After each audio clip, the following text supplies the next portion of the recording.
Hello students, physics class में आपका स्वागत है। आज हम पढ़ेंगे गुरुत्वीय स्थितिज ऊर्जा। ठीक है, तो इसमें हम पढ़ेंगे स्थितिज ऊर्जा क्या है, गुरुत्वीय स्थितिज ऊर्जा, पृथ्वी के तल पर स्थितिज ऊर्जा और पृथ्वी के तल से h ऊंचाई पर स्थित बिंदु पर स्थितिज ऊर्जा। सबसे पहले गुरुत्वीय स्थितिज ऊर्जा।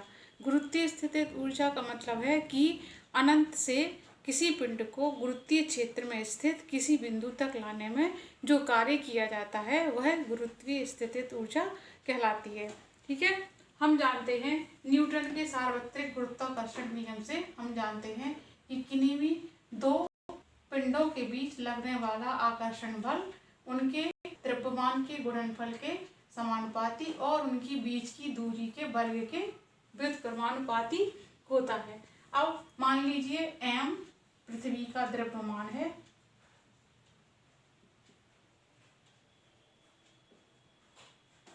r पृथ्वी की त्रिज्या है।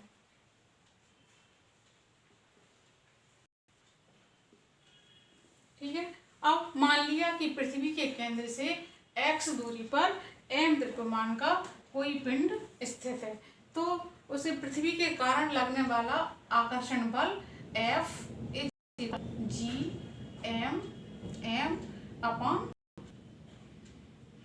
एक्स स्क्वायर, एक्स दूरी पर स्थित G M upon X square. अब यदि पिंड को पृथ्वी की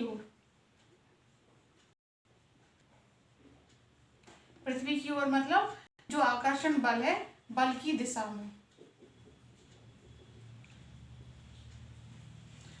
dx दूरी विस्थापित किया जाए तो आकर्षण बल द्वारा किया गया कार्य। हम जानते हैं कि बल कार्य दो प्रकार से होता है, एक तो वस्तु पर किया गया कार्य और दूसरा वस्तु द्वारा किया गया कार्य। तो इस स्थिति में चूंकि आकर्षण बल द्वारा कार्य किया जा रहा है तो इस तरह से होगा, वो dx दिशा में विस्थापित करने के लिए माना कि ये किया गया कार्य dw है, तो dw बराबर f dx। ठीक है, तो dw इक्वल f बराबर g m x square dx। अब अगर वस्तु को इनफाइनाइट से r दूरी तक लाना है, r पृथ्वी की त्रिज्या है, तो इनफाइनाइट से अगर r दूरी तक पृथ्वी बस पिंड को लाया जाए तो किया गया कार्य w is equal integration of g m x square dx और लिमिट हो जाएगी इनफाइनाइट टू r। ठीक है, तो ये w इक्वल ये हो जाएगा g m integration of 1/x square dx infinite to r। Integration करने पर w इक्वल g m और इसका इंटीग्रेशन हो जाएगा -1/x infinite to r। w equal -g m 1/r -1/इनफाइनाइट, और इसको हम ऐसा भी लिख सकते हैं -g m r। और यह किया गया कार्य वस्तु में स्थितिज ऊर्जा के रूप में संचित हो जाएगा। इस तरह से पिंड की या वस्तु की स्थितिज ऊर्जा हो जाएगी -g m अपॉन r। ठीक है, अब हम जानते हैं कि g इक्वल होता है G M upon R square.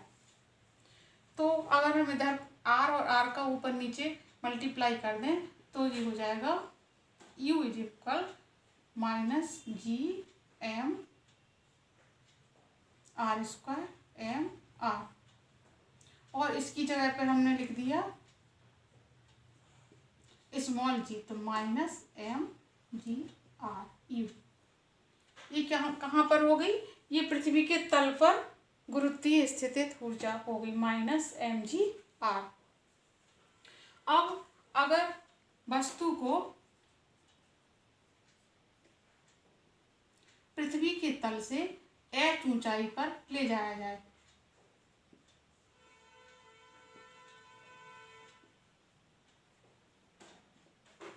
ले जाने पर तब क्या हो जाएगा, जो स्थितिज ऊर्जा होगी वो स्थितिज ऊर्जा में परिवर्तन डेल यू इज इक्वल हो जाएगा you minus you not. You not हम लोग इसी को मान लिया पृथ्वी के तल पर, तो del U is equal R, ये हो जाएगा G M M upon R plus H whole square minus पृथ्वी के तल पर, ये माइनस पहले से है, minus G M M upon R square.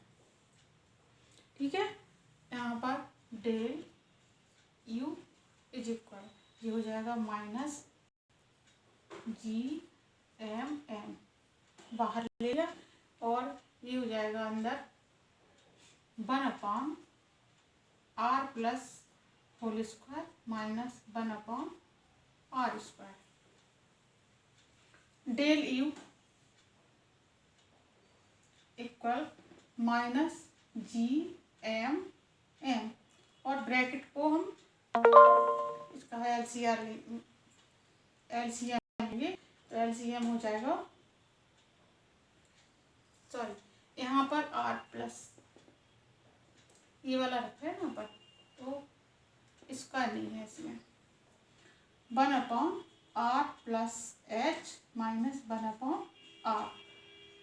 Del U is equal minus G M M और R minus R minus H upon R into R plus H.